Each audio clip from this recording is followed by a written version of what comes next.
Basketball season has returned. On this edition of the Duke Nation podcast, I'm joined by former Blue Devil and personal aide to President Barack Obama, Reggie Love. Here we go. It's life or death for me, man. But you know, there's no turning back now. This is what makes me. This is what I am. Feel me?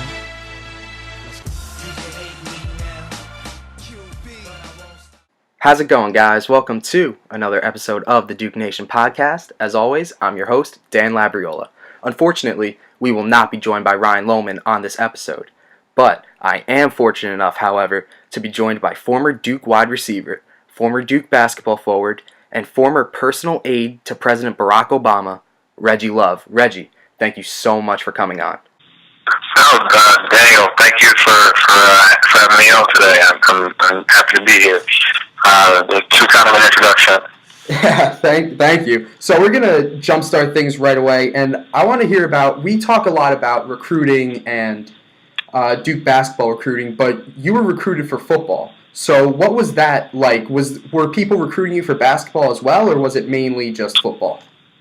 I had a couple offers from basketball, for just basketball from the Clemsons and, a lot of mid-majors like University of Richmond and VCU and a couple SEC schools, a couple Pac-10 schools. But, I committed to go to school to Duke before I started my senior season of football. So in the summer, I took my 4 unofficial visits to UVA, Wake, Carolina, and Duke was by far the best choice for me. That's awesome, and as Duke fans, we always love to hear that Duke's better than Carolina, so that was a nice little add in there. So your first 2 seasons at Duke football, I'm sure you remember this, and it won't be nice to hear, but you guys combined for a record of 0-22. What sort of mindset did you have to be in to remain focused and make sure that you're doing everything that you could to go out there and win, even when guys were struggling so much?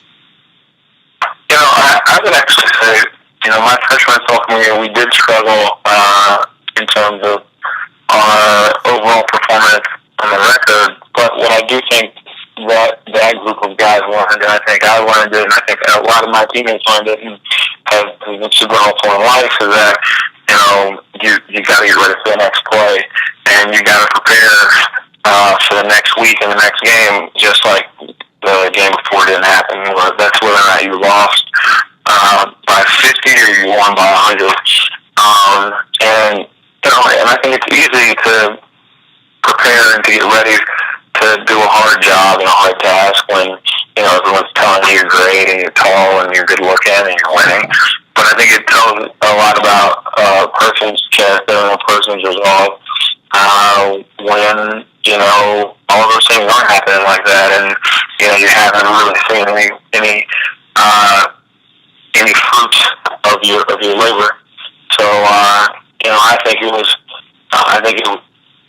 it's one of the things I respect most about the guys I played with through those 3.5 seasons. Yeah, definitely. It's something that we hear a lot, we see a lot with sports, that it's a lot of, you do your best, you do your best when you're losing to see the type of person that you are.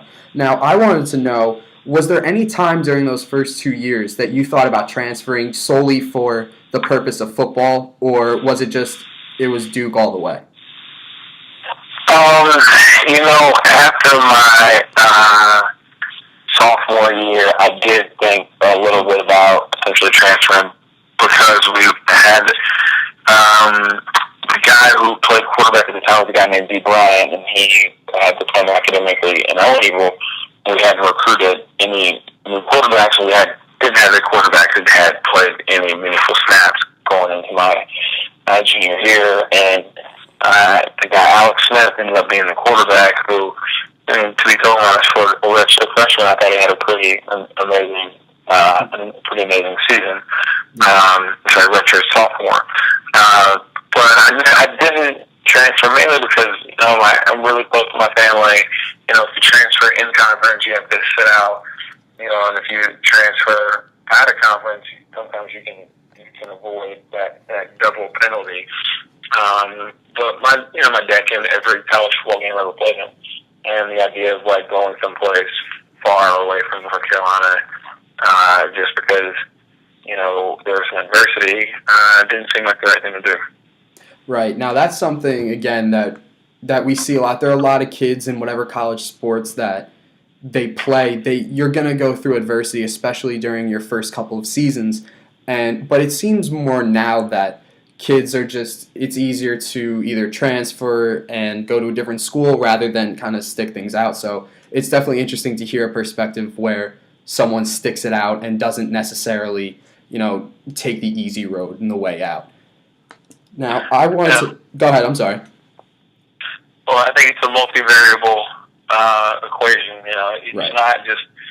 Well, for me, it wasn't just about football. Partially, I love my teammates, and I love the university, and I love the fact that my parents are close, and I think the education that I got there was great. And sometimes you don't know how your credits transfer to another university. Right. So, and the general idea is that, look, if you're good enough, football player or basketball player, there's enough technology out there when I play, and I'm sure even more today, that you'll get a shot.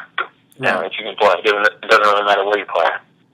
Definitely. Now, I want to know, what was your best memory playing Duke football? Just strictly football. Oh, that's easy. It would have been my senior year when we beat Carolina. Oh. At Carolina. That was by far the best football memory. I mean, I will say another good one was the game where we broke our losing streak. We beat ECU. Right. In the season opener. And so that was also kind of a good moment for us.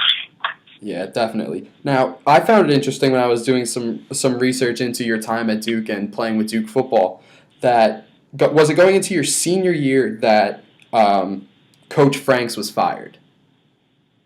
That was like week 5 or 4, I think Franks was fired. Maybe it was even 3. Right, so then Ted Roof takes over. Was there just a completely different system there, or did you have to buy into a new system, or was it really just the same system that you guys were playing under? Well, I think Roof and Coach Roof and Coach Franks had different philosophies. Coach Franks had come from the University of Florida. He kind of coached, the top 1% of athletes, right, for half a decade, or more than half a decade. And I think he was very good at understanding schemes. I think what Coach Roof was very exceptional at was that Coach Roof understood personnel. I think Coach Roof was able to do kind of similar to what Coach K has done in years where there hasn't been a lot of talent, but it's figuring out what are the things that this team can do the best, and let's figure out how we can do more of that. Let's put these guys in a situation where I know that they have a chance to be successful. And so, you had a lot of schemes that really sort of took advantage of, our running game and sort of, and our ability to zone block. And so, I think we went from airborne to one of the most intense, ground games in the ACC, but right. It actually loosened up the passing game a bit. We actually we had about the same level of yardage and touchdowns in our passing game, but we did it on a much more efficient basis. It was only we threw the ball 10 to 18 times a game. Wow, yeah. But we had a lot less loss of yardage plays, and we were typically playing against a 7 or 8 man front, right, which got a lot of good matchups out in the secondary because we were pretty effective and disciplined at run and roll. Yeah, I mean, that's something that you see a lot more now. Coaches get fired and then people take over. But it's interesting to hear that there was a different philosophy between the two coaches, and that all happening during your senior year. Now, I wanted to get your thoughts on the current state of Duke football. Things have gotten tremendously, incredibly better over the past few years, and I want to touch a little bit on what you think about Coach David Cutcliffe. Yeah. I mean, Duke football has gone through a little bit of a renaissance period. I mean, this last season had some great. The record wasn't as good as it had been in the past. It had some really good wins. Upset Carolina when they were a top 20 ranked team, Right. beat Notre Dame on the road at Notre Dame. So I think they've really transformed the program. I think part of it is Coach Cutcliffe. I think has done a really good job of recruiting guys that they come to Duke football because they want to be because they want to be great football players. And not to say that they don't want to be great students, but I think there are guys there that really love. He gets guys that really love to play the game. Right. And I think he creates a good culture, a good community. You don't have all of the sort of knuckleheads with people getting suspended and doing all sorts of things that harm the depth chart. And I think he does a really good job of developing these young men into leaders and into men. And so I think you see that same level of discipline, and you see that same level of seriousness on the field that you get off the field, which I think it's a contagious thing, and I think it really gets people to buy into something that's a lot bigger than themselves. I couldn't say it better myself. And coming from me, when we heard about the extension for David Cutcliffe, we were beyond ecstatic. Great coach, great person, great for Duke football. But now I want to transition to your basketball career. So you walked on your freshman season at Duke. Was that just something that you were like, hey, I'm going to do this, or was that the plan all along? I had, when I came on my visit to Duke, I had, dropped off my VHS tape, and that's how old I am. I literally had a tape of highlights, and Right. I gave it to Johnny Dawkins, and I said, look, I'd love to have a chance, to play on the basketball team. And, Yeah. And so when football season ended, I think the basketball team was just coming back from Alaska or Hawaii or some long trip, and they invited me out. I went on the practice team and sort of pretended to be a player from the opposing team, and I think I had a decent enough day that they decided that I should stay. And that was kind of it. And I think I never really thought that I would play, right? I just kind of thought that this is Duke. I mean, I think that some guys to go on and play in the NBA, and lo and behold, Carlos Boozer gets hurt, breaks his foot, and I somehow get thrown into the mix. Right. So right place, right time. Yeah, we actually tomorrow are going to be recording a podcast with your teammate on that team, Chris Duhan, and we're going to be talking about the Carlos Boozer injury and everything. Now, I just think it's so interesting to me that we had a former walk-on for Duke on, Todd Zafirovsky, but this is different because you were thrown into the mix, like you said, to play pretty big minutes for a team that will go on to win the national championship. So how would you describe your role in the team, both in the locker room and on the court? Not necessarily during just that 2001 season, but throughout your 4-year career there at Duke. I think it was vastly different from my first year to my last year. Right. My first year, there was no doubt about it that it was Nate James and Shane Battier's Right. team. Even though you had Dunleavy and Boozer and Jay Williams and all these guys who were, all who were great players in their own right, but Shane was the guy in terms of making sure people were ready, making sure people were in the right place, making sure there was talking on the floor. I think a lot of what I learned about how the game should be played, I learned from watching him. And I think when by the time my last year I was there, I mean, I was the only guy who had won a national championship. Right? So I kind of was sort of a glue guy. One of the guys who, really tried to like anchor the defense and to make sure that, we were talking, making sure we were set up the right way, making sure we understood what the tendencies were of the best guys. And trying to stop people. My fifth year, we had a lot of injuries.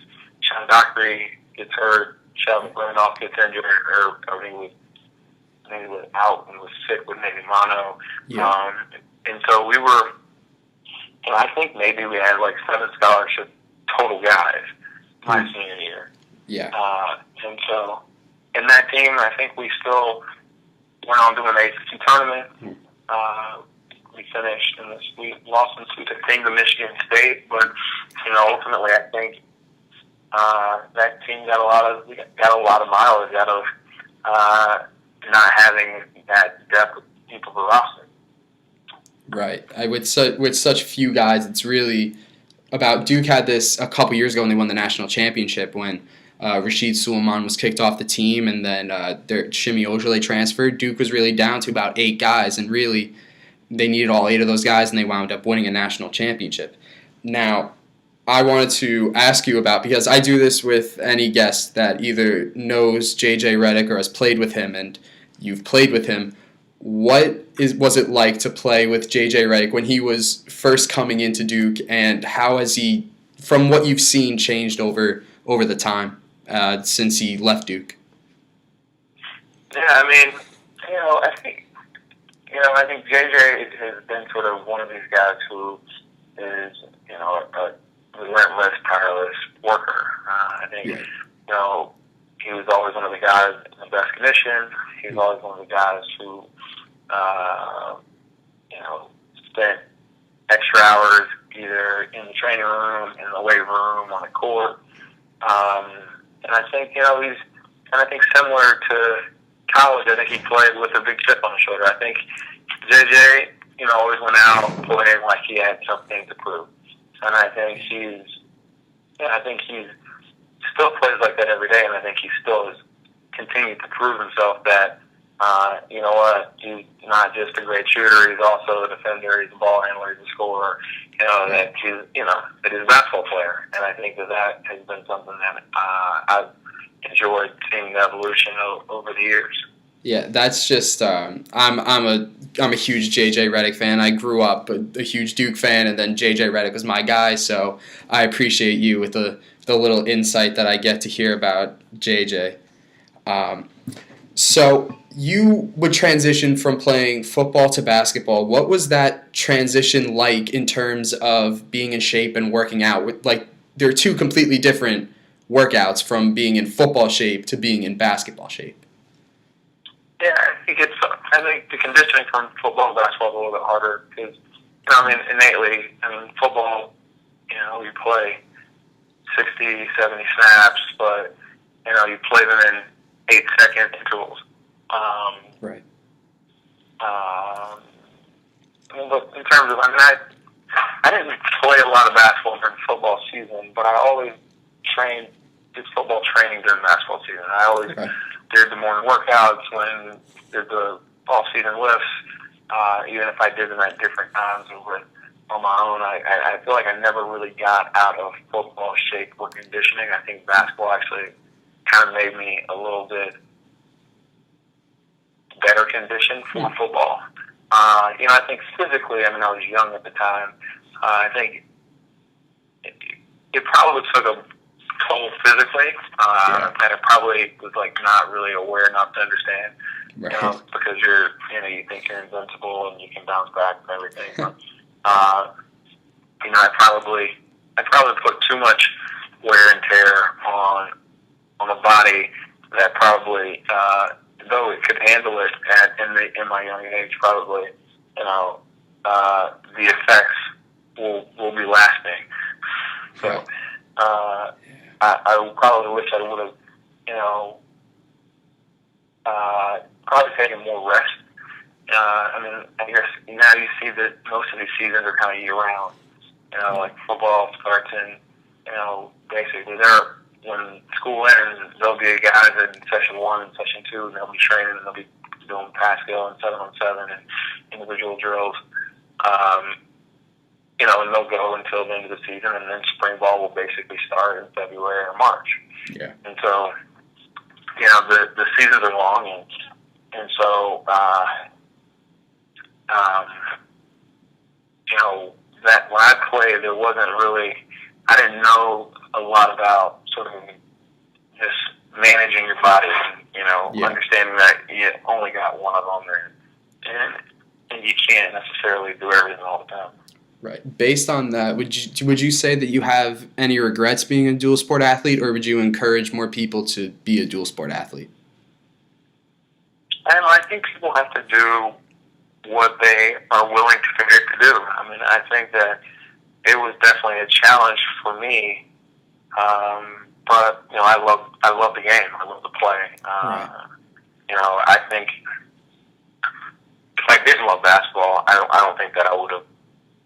I don't think it would have made sense to walk on, because I think it would have been too much. But I got a lot of satisfaction out of being able to continue on my basketball career for another, almost like 4 years. Everyone's not that lucky. Sometimes you finish up your senior year of high school, and sometimes that's the last competitive game of basketball some people ever play. So I think, given that there's no certainties in how long you're going to be able to play, if you've got an opportunity and you love to play, you should try. Yeah, it's very interesting to hear a perspective when really sports have become individualistic in the sense that it's from a young age, all right, pick one sport and play it. It's very refreshing to hear someone who played more than one sport at a high level say that it is individualistic and there are pros and cons to it. But now I want to sort of twist and go off that, and we ask all of our guests if you have a funny or interesting Coach K story that you can share with us.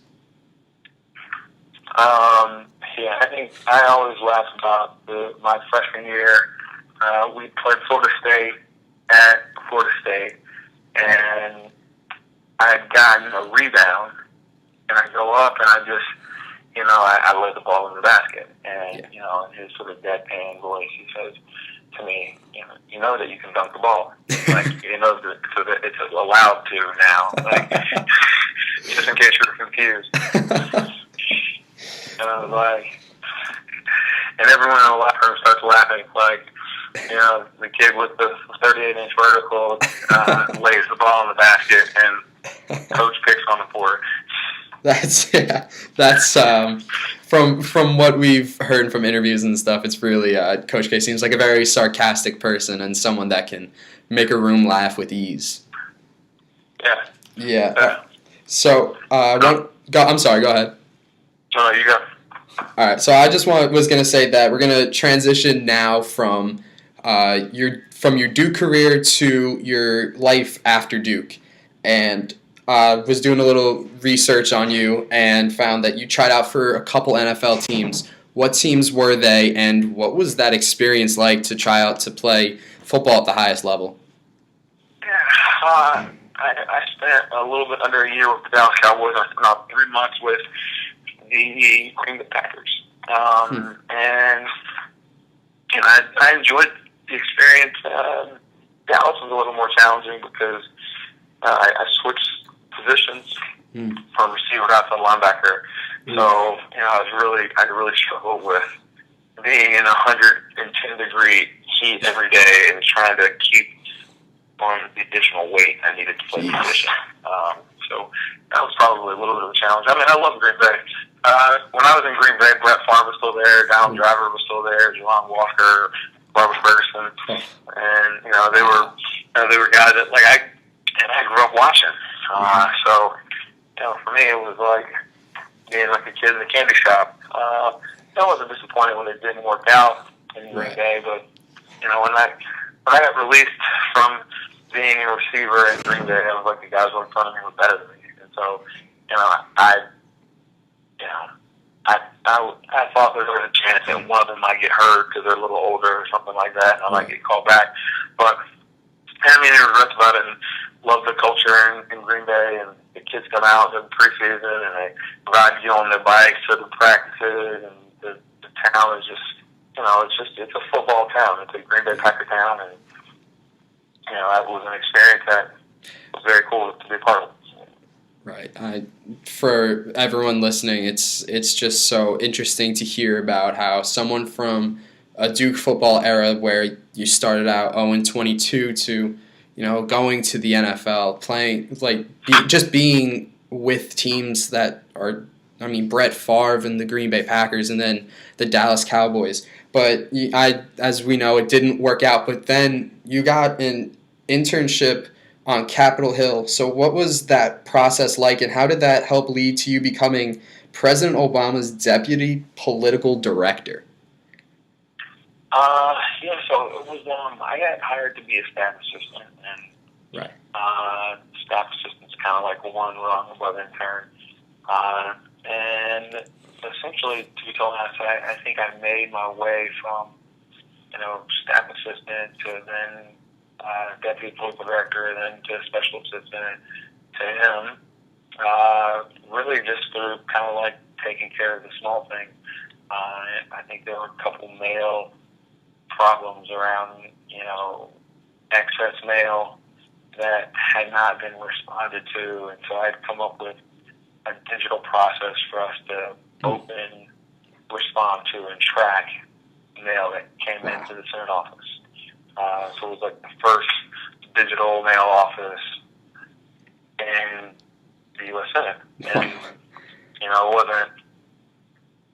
it was different than what anyone else had thought to do. And I think people kind of look at mail as sort of some boring old thing, and, why are people sending these faxes? But, I think in that office, I think people thought it was amazing that something innovative happened around one of the most important functions, which is communicating with constituents. Now I'm blown away by that. That's unbelievable to hear. Unbelievable to say that I'm talking to the person who helped make that. But how is that interview process like? I can only imagine. We're doing an interview right now, but it's very informal. What kind of process was that like with the interviews and knowing you're working in the capital of the United States? Yeah, I think they were Pete Rouse who interviewed me, and I interviewed with Senator Obama. I think that found the Duke basketball, Duke football experience to be interesting. I don't think that they thought that I was, overly qualified or some rock star performer. But I think a lot of times, people are looking for folks who know how to play on teams. And I think when you're in an office of 50 people and, there's only one member of Congress and everyone else is, just a part of the process to deliver, quality legislation and quality information back to constituents. And some of these jobs are not necessarily the sexiest, and they're not necessarily the sexiest things out there. So I think that was probably more of it than any, thing that I knew about, cafe fuel standards or potential Supreme Court nominations. I think they just thought that I was a guy that could fit in. That's awesome to hear. Now I got a couple more questions for you about this, and then we're gonna go to the new thing that we're doing on the podcast called the Duke Nation Speed Round. So I was doing some more research again on Wikipedia. What is it like, or what was it like to be called "I Reggie" by the President of the United States?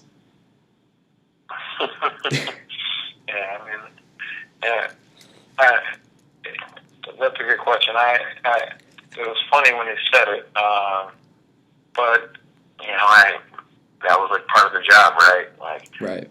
if information, music, what channel the game's on, I know, like a lot of moving of information and content. And the president is a big consumer of all forms of content. From Right. guy reads 2 or 3 newspapers every day. He's surfing the web. He's all over it. So I always was impressed for his appetite for information and content. Yeah. Sort of going off of that, saying that he was what channel's the game on. We always heard that he was a big basketball player. How good of a basketball player was he, or is he? I think he plays less now. I think he's 55 now, almost. Yeah. But I think he's a competitor and likes to win. Right. And he's a guy who knows how to play the game. I wouldn't call him the most talented person or the fastest or the guy who's going to jump the highest, but he's a guy that when you play on the team with him, like he makes everyone better. He's not a guy who's out there who wants to take every shot or plays outside of his own capabilities. Good communicator, knows how to move the ball. So. Yeah. Yeah, that's amazing. I mean, just to hear that, he could easily just say, I'm the president, put up every shot that he wants, and then no one would be mad at him. But to see, I mean, it says a lot about who he is and his character, and like you said, he's a very, very hard worker. Sort of working off of that as well, when I found out that I was going to be doing this interview with you, I emailed my AP World History teacher that I had in high school. We stay connected, but asked him if he had any questions for you because he knew who you were. So he wants to know a little bit more about the personal side of President Obama. Like, so any good or funny stories that you have about the president to kind of show who he was as a person, not just the president, like the figure that we see him as. Yeah, I mean, I think the thing that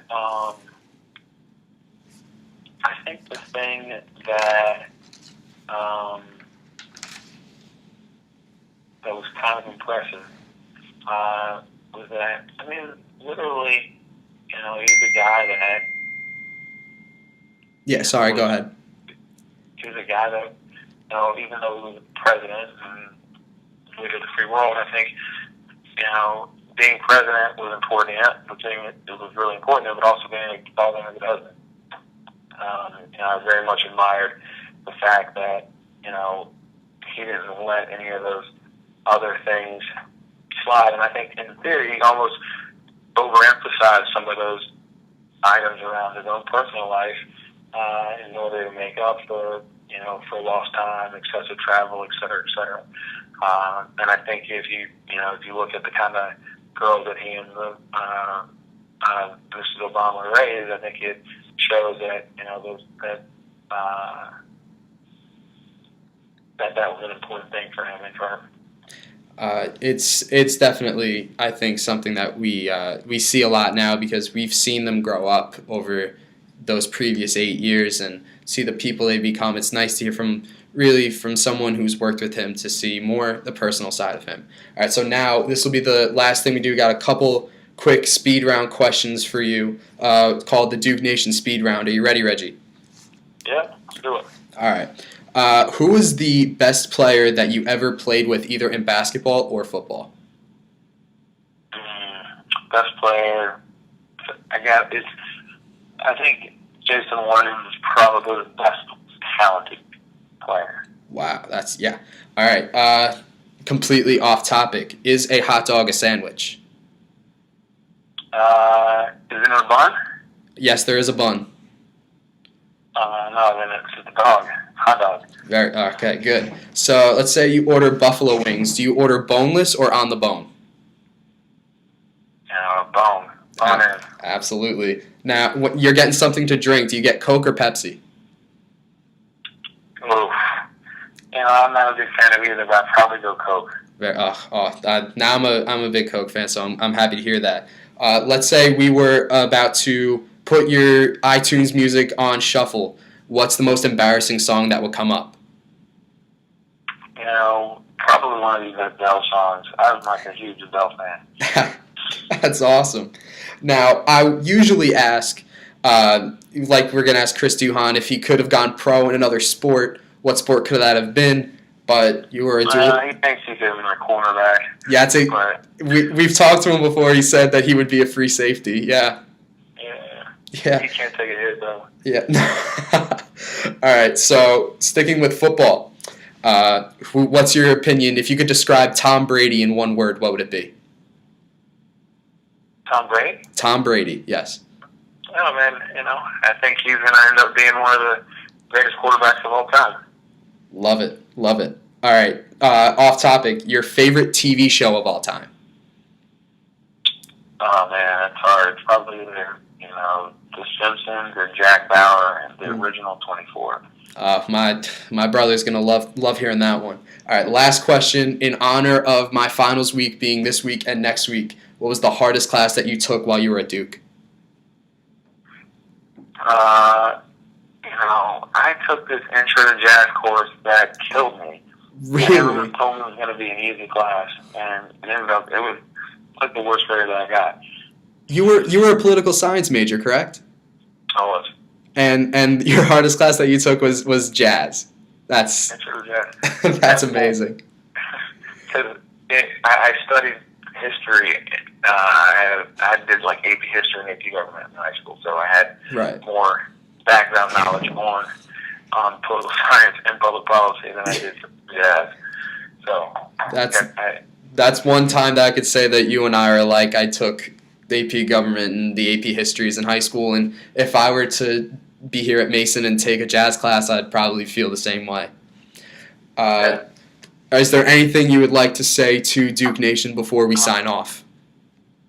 Well, look, get ready for football season. I think it's gonna be a good one. Yes, sir. All right, Reggie, thank you so much for being on. All right, thanks. Yep. All right, we'll catch you guys next time. Thanks everybody for tuning in. We'll see you next week.